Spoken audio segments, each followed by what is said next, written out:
Oh, there Holy shit. There. There you are. It's like one of my all-time favorite scenes in Fear and Loathing in Las Vegas. You've seen that, right? I am. Of course. Right. Do you like drug movies? Do I like what? Drug movies like Go, Gone in not Gone in 60 Seconds. Go, uh freaking Fear and Loathing in Las Vegas, Spun, Train Spotting, drug movies. Oh yeah, I like all movies. Okay, cool. That's one of my favorite scenes in Fear and Loathing is when he after he leaves Vegas and comes back and he's going to that cop convention or whatever, and he's like, so there I was, and as Johnny Depp is walking by, the real Hunter S. Thompson is on camera in a seat, and he goes, holy shit, there I am. It's just this great little meta moment for those that are tracking who Thompson is and the movie and all of that. So yeah, really, Yeah, that's one of really, Johnny Depp's best movies. yeah, so good. We watched um it gets treated a lot like Full Metal Jacket, where people love everything up until like the race, and after the race they don't really care that much. Like Full Metal Jacket, everyone loves boot camp, but once they ship out to Vietnam, a lot of people turn out, click off, or whatever Mhm. whatever phrase you're looking for. I love it when they're there in Vietnam, but then again, I was military. Not that I love the Vietnam War or anything like that, but seeing them in combat and like the Tubuku scene and stuff like Vietnam's great for Full Metal Jacket. It doesn't end after basic training. Anyways, we before we chat anymore. Hello, whoa. Why do I keep doing that? I give up. Hello, everybody. Welcome to another episode of the Daily Cup of Genre here on the Genreverse YouTube channel and Genreverse Podcast Network, available on all your favorite podcast apps. Hit the subscribe button if you're watching. Leave the video a like or thumbs down if you really didn't like it, and of course, if you're listening to us on your favorite podcast app, give us a follow on that, and also leave some feedback, clicks, likes, whatever your particular app allows. Kyle, Manny, and yeah, we have not done anything all week because we've been busy with lots of other things. I did a Final Fantasy 16 live stream, which I do want to talk about later. Anime stuff, getting ready for Anime Expo, which, oh my god, Manny, we'll be doing this panel a week from Monday. We leave, not Manny, but my family and Brian. We leave for LA a week from today, which is freaking crazy. But yeah, we're gonna be doing this panel, guys. You can check out more details here on lrmonline.com. There's the schedule. July 3rd, 10 a.m., room 402 AB. We hope to see some people there and have some fun. But yeah, Manny, you actually, before we get into something that I wanted to touch on, I wanted to talk about the summer anime schedule Crunchyroll sent out. But before that, you saw a movie that I'm actually curious about. Super curious as to your thoughts on it, because it's a type of movie that I used to really enjoy, and I don't feel like there's been enough of, and that's the raunchy comedy. You saw No Hard Feelings. How was that? Oh, you're muted, bud. Why was I muted? I have Um, no idea. Surprisingly balanced. It was Really? Jennifer Lawrence is actually really good in this. You can tell that she really wanted to be in this, unlike some of the X-Men films. Um, and it was fun. It was fun, man. Like it was a lot more. It had more of a like a connecting story with like for different types of people than I thought it would. Hmm. And it was really simple storytelling. It didn't try to get too complicated.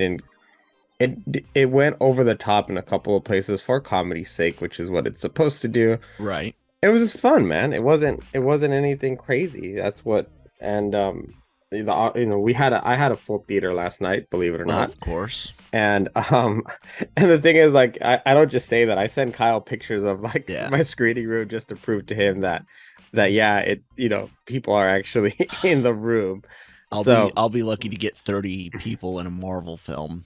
So whatever. lately, I have the first world problem of going to get my ticket on Hmm. my app and then going, damn. So there's a lot of people in this damn room, but that's good. I'm very happy for it, and it's it's should be it should be a fun time in theater. People should enjoy this. It's not. I mean, is it anything that's over the top and like, oh my god, it's one of the best comedies ever? No, but it was good, Does it? and we don't get enough of it. Yeah, I was gonna say, does it scratch that Van Wilder itch, that American Pie itch, that raunchy comedy? It's stupid. I mean, does it play it safe? Is this like a 2023 politically correct raunchy comedy, or is it just raunch? Makes fun of it. Good. There's a couple Nice. there's a couple of scenes Good. where it makes fun of that kind of that 2023 culture. I won't tell you how, but Good. because she is kind of in our age group, really. Right. Maybe a couple years younger, but definitely our sentiment. So the kid, of course, he's going into Princeton. She's 32 in real Yeah. life, so. So she's playing around that age. Okay. Anyway, I forgot. Maybe I think it's 30. Yeah, I think it is actually 32. And then 6 years younger than me, but whatever. she's only 2 years younger than I am. Kids. So, so at a house party, like a lot of those things happen. Yeah. And I laughed, and there's a lot of jokes that kind of like younger people sometimes throw at us that are in this that make it fun. Nice. So nice. I mean, look, I'm not an Apatow fan. I did like Freaks and Geeks, and I never saw, what is it, Undeclared. I don't think I watched that one, but I'm not a fan of 99.9% of things that Judd Apatow puts out. So things like Superbad and Knocked Up, great. they didn't do it for me. I also don't care for Seth Rogen on screen 99% of the time. He did fine as Donkey Kong. Zack and Miri was fun, and I liked This Is the End. That was pretty funny. But they're all playing what's the word? Exaggerated versions of themselves, except for Rogan, who just once again was just Rogan. But I do like those, like I mentioned Wilder, I mentioned American Pie, but things like Euro Trip. Christine and I watched that not too long ago. Austin Powers, even, like, I love Austin Powers. I know Austin Powers. The first one holds up. I watched it last year. Still freaking hilarious movie. Even classics like Animal House. You think of The Bachelor Party, and they don't all have to be teen movies. Like I said, you think of Bachelor Party, and that's an adult raunchy comedy. And by teen movies, you guys should know what I'm talking about, like American Pie and shit like that. Oh yeah, that was a golden era of raunchy comedy. I know, right? And Euro Trip, Road Trip for that matter. I've been missing that, but I've also been missing and this is definitely a generational thing. I've been missing the Adam Sandler comedy. Remember how we could depend on a good, like, Adam Sandler movie every couple of years, and then you mean before Eight Crazy Netflix? Nights? Yeah, I was gonna say before his animated thing, and then everything else after that, pretty much. To me, not all of it, but most of it. Click was all right. But yeah, man, comedy is just one of those things that it feels like it gets pushed aside as a genre itself. And of course, you've got action comedy, horror comedy, you've got comedy within your sci-fi and superhero films, but that art of comedy, and It's funny because we mentioned the whole 2023 thing. Your cat's messing with you. He Are is you messing with your he's cat? no, he's like wanting the most attention right now for Oh, whatever reason. And it's like, sorry, I'm it's all good. listening to you, but this guy. But yeah, I'm just.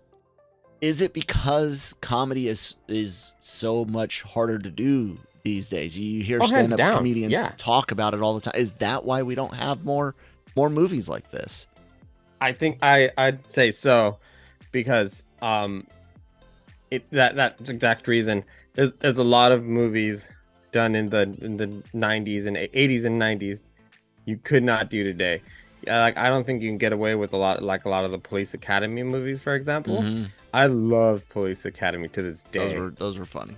Like I remember being Those were like funny. little and and watching people get thrown into like accidentally run into the oyster bar and then the music would start.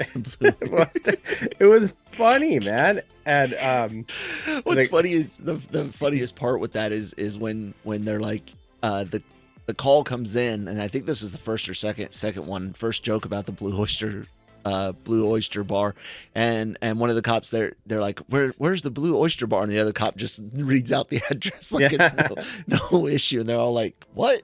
Yeah, you can't make jokes like that these days. I don't think you can get away with even some of the stuff in like American Pie and stuff like that. No, You people just already talk about the the voyeurism and almost like revenge porn sort of way, but it's not revenge. When they set up the live stream in American Pie, it's like, yeah, we got it. It's awful, but also, guys, it's just a freaking movie. It's a comedy. I mean.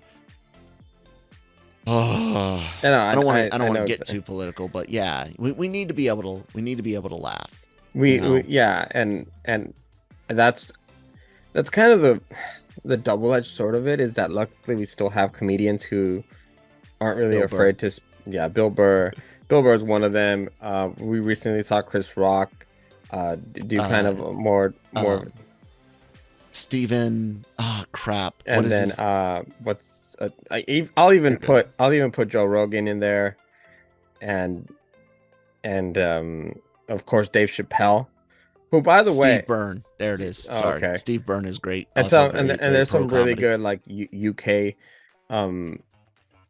comedians too that do the same thing, and like it's just like I laugh at all the jokes.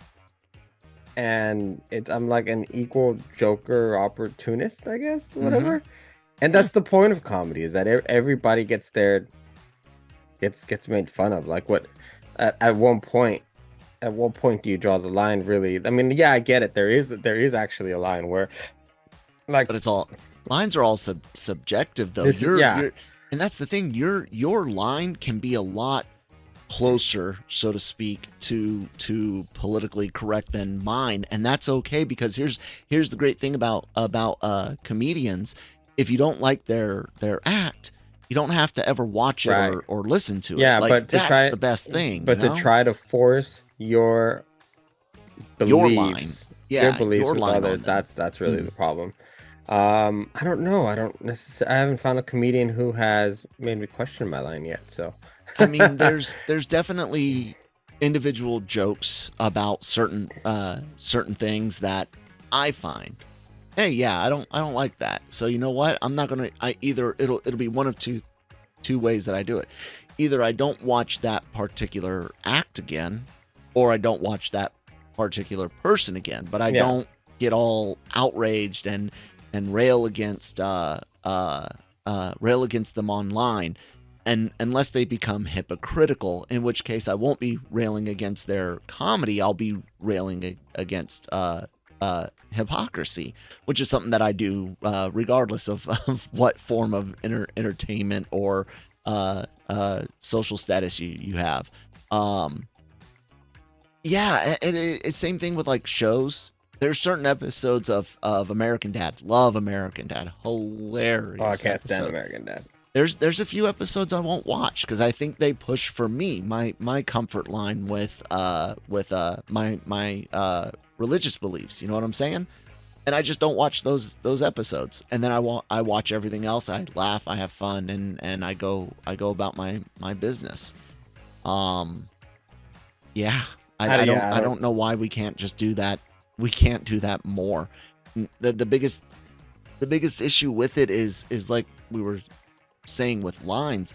If you try to force your line on other people, that comes at the expense of others, and that's one of the things I keep telling people. You can't create a protected class without saying this other class is not Yeah. protected, and we do this legally and socially. We literally say this human matters more than this human, and it's okay to tear this one down to build this one up because of the past. And all that does is the ones that you're tearing down now, it just pisses them off to where they come back, and it becomes a vicious cycle of revenge and vengeance, and trying to one up each other to own each other. See them in politics, see it in entertainment. She-Hulk's a prime example of that. I don't know how many times I've had to bring up the hypocrisy of saying, oh, all these entertainment tropes were bad for young girls to, unrealistic body images, or all the female characters were just dumb and stuff like that. So that was wrong. It hurt young girls. We can't do that anymore, but we need to do it to the boys because the girls had it done to them, and we need to make sure we get our clap back or whatever the hell. And then nothing ever gets better. Yeah, no. Which is why we should all just laugh. I've always I don't care really, so I continue to just like what I like. But I'm not going to, if I know that it offends some people, I'm not gonna shove it down their throat like, oh, you're wrong for this or whatever. I'm just like, okay, cool, like, you don't That's like that. your thing. And so, but it's this whole if you give a mouse a cookie kind of thing, and I feel like there's some comedians like a Bill Burr and a Dave Chappelle where they always get heat for their comedy to the point now where it's just white noise in the background, really, like every Dave Chappelle show that that's going to come out, you know what to expect, and there's going to be that giant backlash. It's going to last 2 or 3 days, but at the end of the day, he's selling out shows. People love his people love his comedy, and he keeps getting those gigs from the shows from networks or streaming services, whatever. So what does that really tell you about people's outrage? I think it's sometimes it's selective. Twitter is a bubble. It's a bubble. That's what it is. Absolutely, that's what it is. Your Mastodon, your Twitter, your favorite Discord server, for the love of God, your favorite subreddit, they are all bubbles. You are seeking out like-minded people. You have to actively, this is the thing, ladies and gentlemen, with the social media aspect.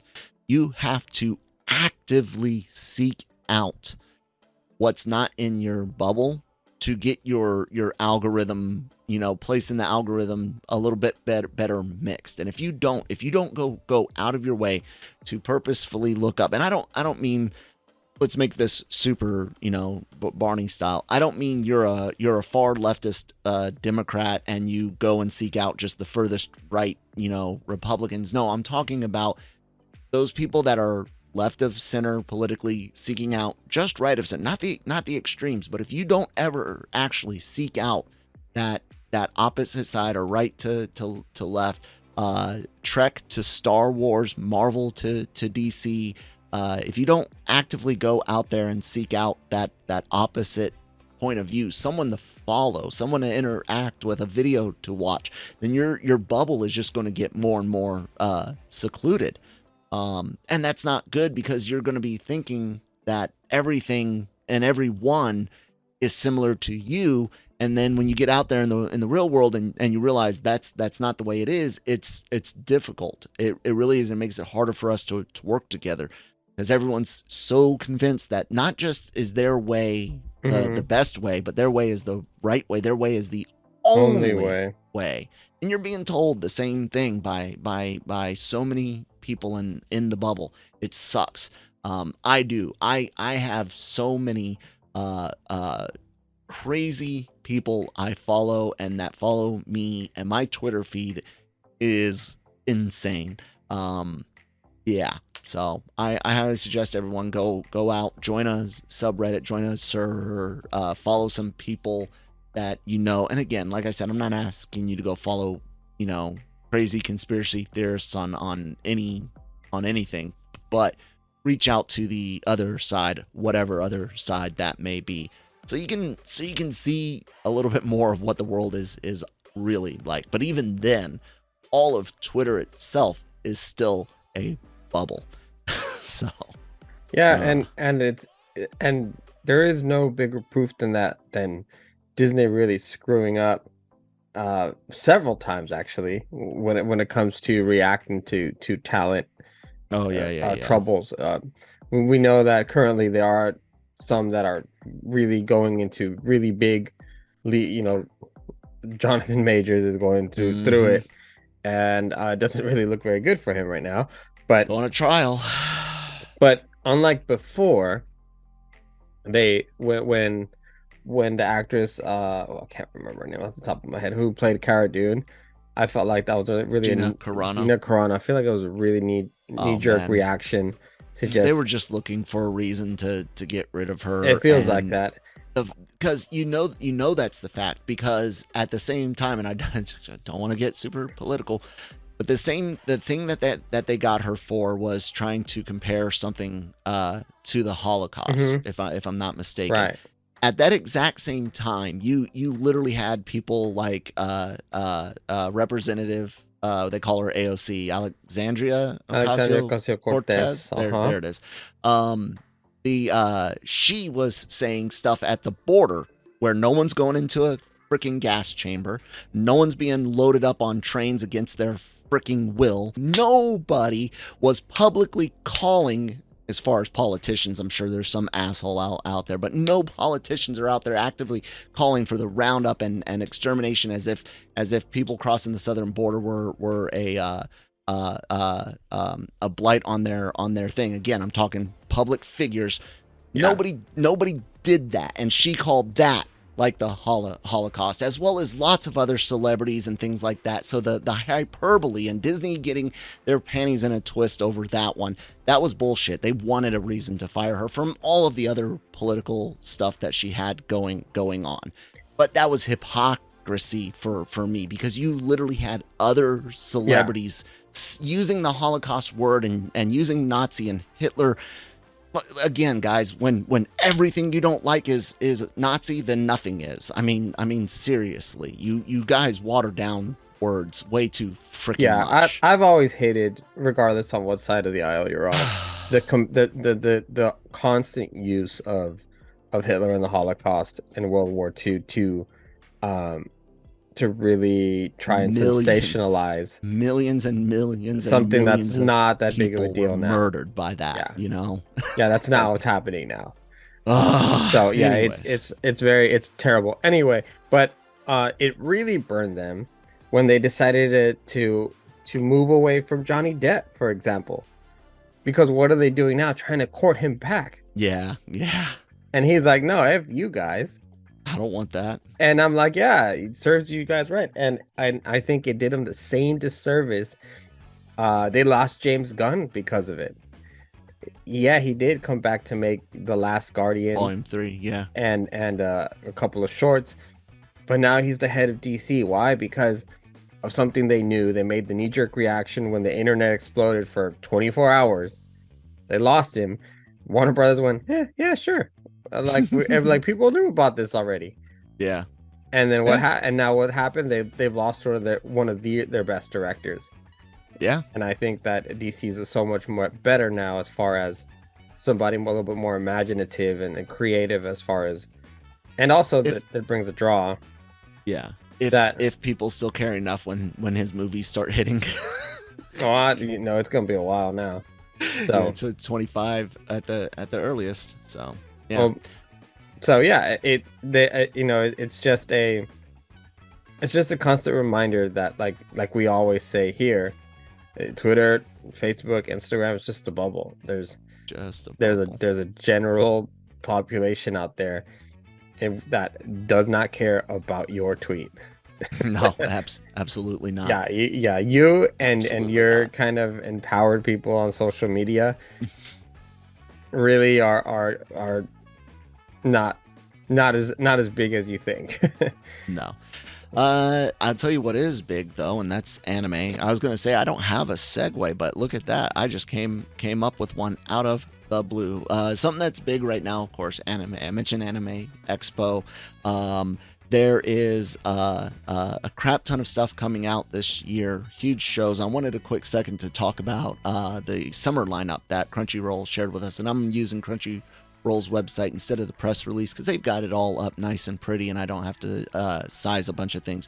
Right off the bat, guys, the first three shows, their 3-season picks would have been my 3-season picks, except for maybe one. I am down with Horimiya, but I think I'd pick a different show. Mushoku Tensei starts on July 2nd. Horimiya, The Missing Pieces on July 1st, and Rent a Girlfriend season 3 on July 7th. We, the Genreverse, will be covering, AVR Squared will be doing reactions at least to Mushoku Tensei and Rent a Girlfriend. Christine and I might add in another one. There's been a lot of really great shows coming out, both on Crunchyroll and other services, but this is only Crunchyroll, so there's going to be other things out there, guys.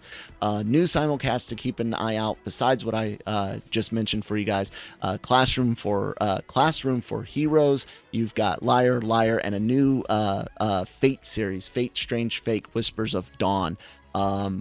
Fate is not for everyone, but I will say it's got some amazing philosophical debates. You're dealing with a series that brings legends through time and literature. So mythological legends like Arthur, so to speak, and real legends, say Gilgamesh and Alexander the Great, and you get this big epic shonen fight style show. Link Click season 2. I know that was a huge popular series that deals with some really cool supernatural stuff, photos, mysteries. I highly suggest people check out that. And a new Monogatari, the second core to a current Monogatari series. A lot of great stuff. Check it all out. Crunchyroll. They've usually got the Try Premium for free, so have at it. And then again, of course, Anime Expo. We're going to be covering a few things for Crunchyroll as there, because not only are we doing our panel, but we are also, of course, going there with press credentials, because every now and then we like to put on our big boy and girl pants and pretend that we actually run a press business here. So yeah, Manny doesn't watch enough anime. Why not, Manny? I watch just enough anime.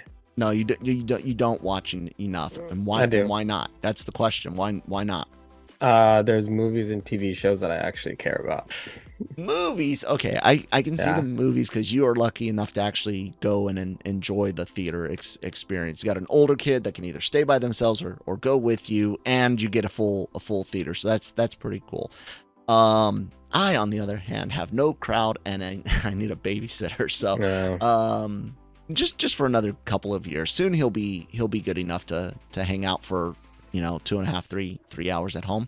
Anyways, man,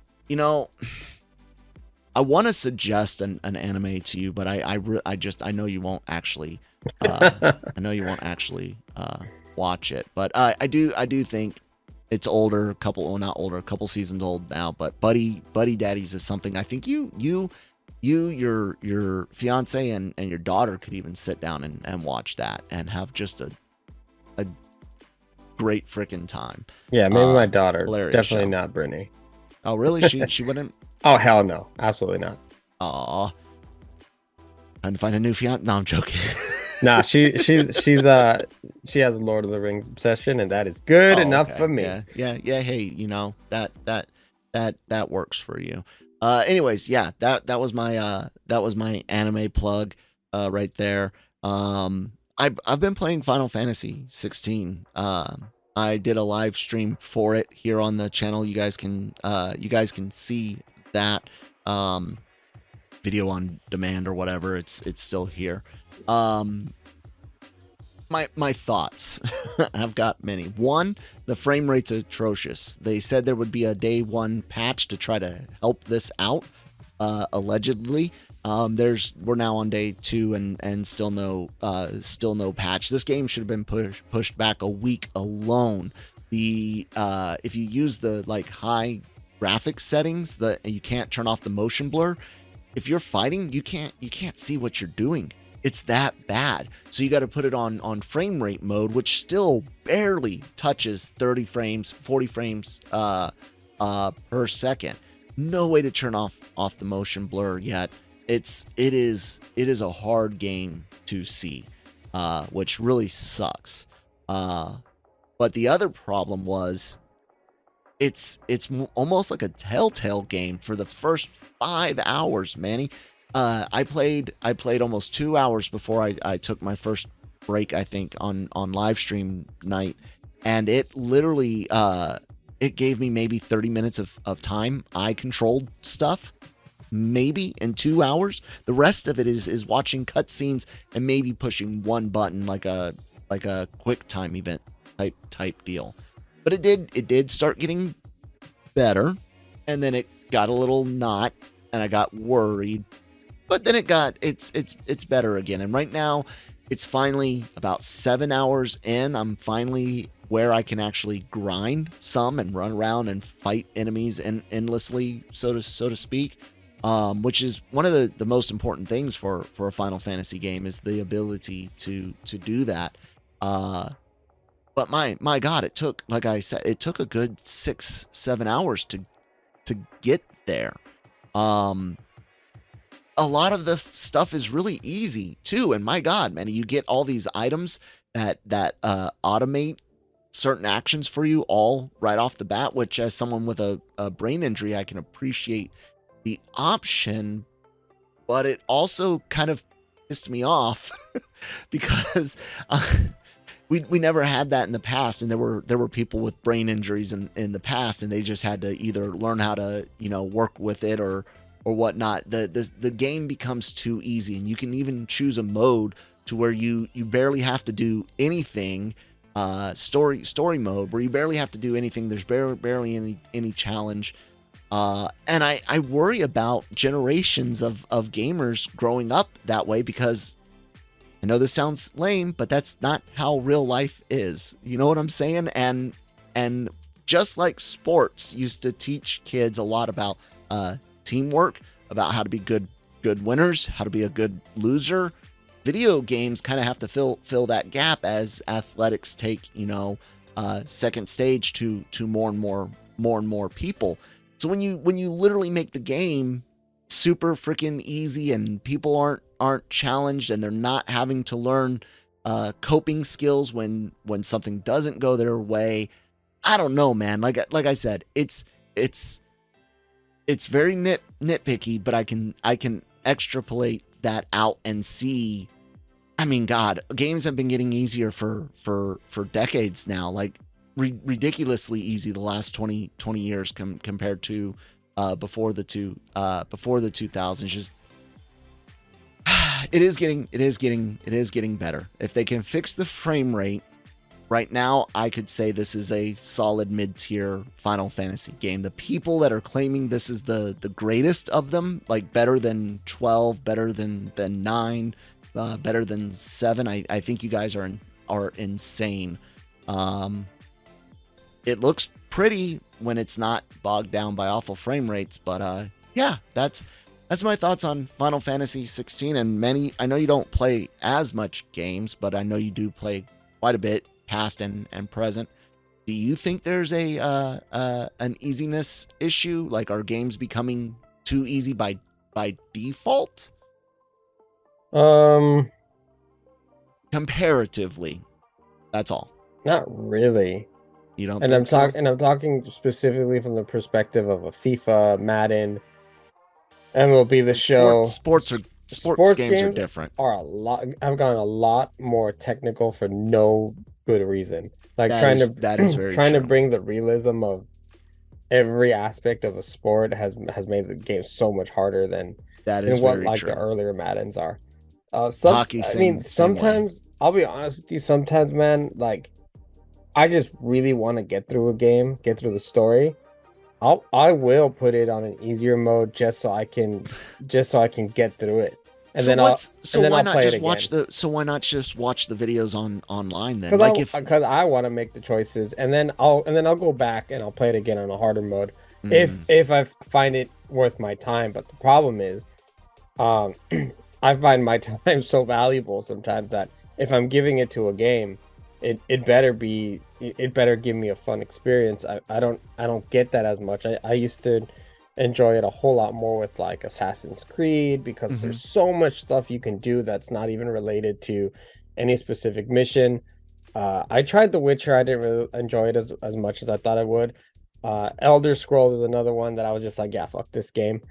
Because I'm not the biggest Elder Scrolls or Fallout guy. I did play quite a bit of Fallout 4, but yeah, not exactly my bag, baby. yeah, Brittany loves that she has it for the Switch, so she enjoys it quite a bit. So I'm more of like Resident Evil, Hmm. Last of Us, Hmm. older versions of Call of Duty campaign modes. Not the newer ones are Yeah. not very good, and just really enjoy playing through an experience. But I think I like the horror games more because they give you Silent Hill, another one. Hmm. Um, they give you a little bit of cinema also with Yeah. controls Yeah. and There's a balance there. so Uh, I really Halos. I love Halos. That's one of my favorites. Dude, what do you want? I've been I don't thinking of understand. games such as Horizon, Forbidden West, especially way easier. Hell, man, the AI for the enemies is ridiculously nerfed, even compared to the first game. Miles Morales Spider-Man. Yeah, I just beat that. That was super easy compared to the first one, to the regular to the quote unquote regular Spider-Man, Marvel's Spider-Man game. I like Spider-Man that one. Miles That was a good Morales one. was fun. Don't get me wrong. I liked Miles. I liked most of the characters, but it was easier.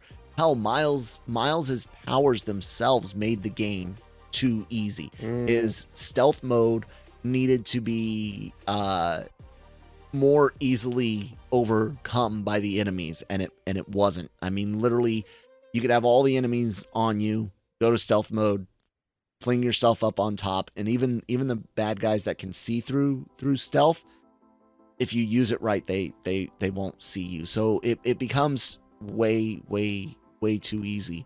There's a lot of platformers. There's some computer games.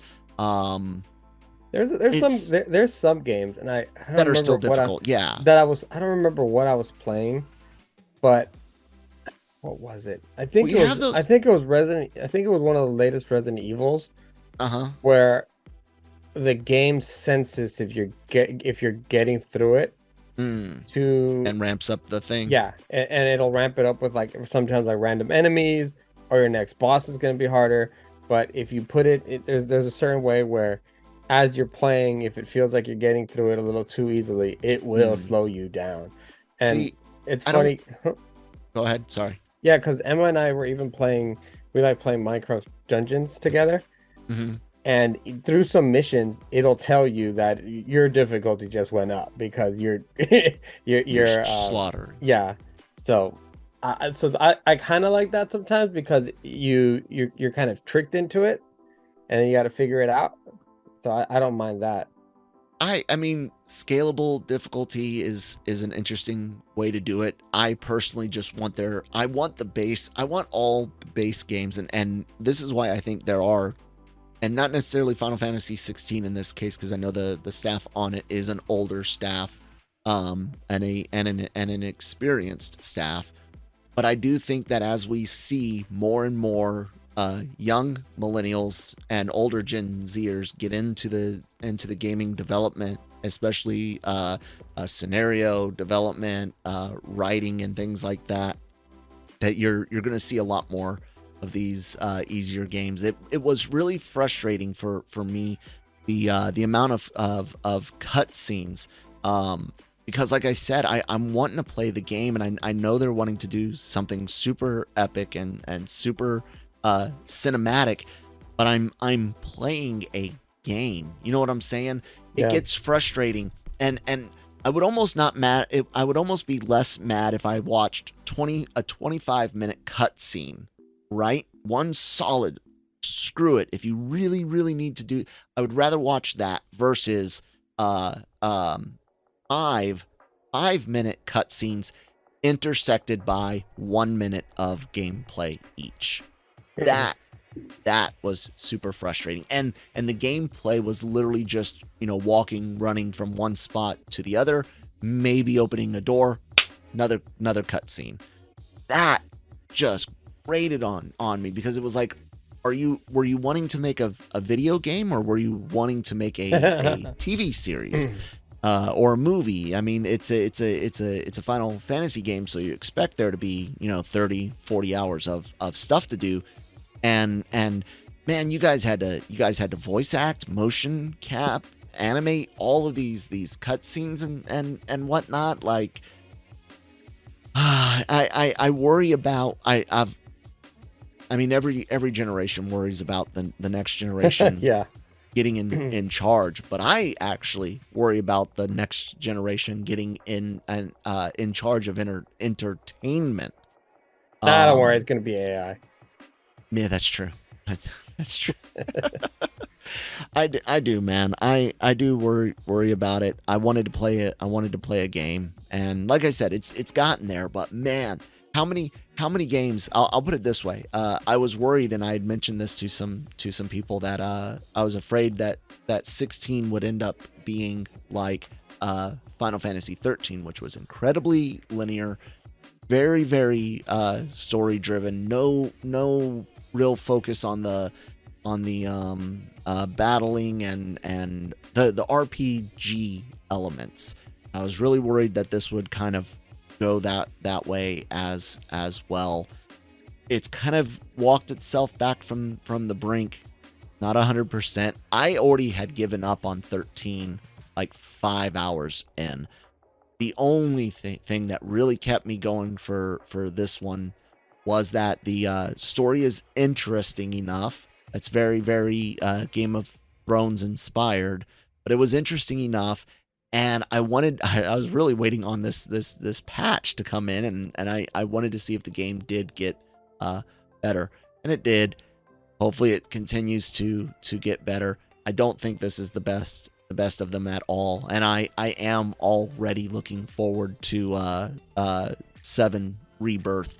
I'm just looking forward to that more. 7, jeez, dude. So here's the thing. One, the remake series is fine.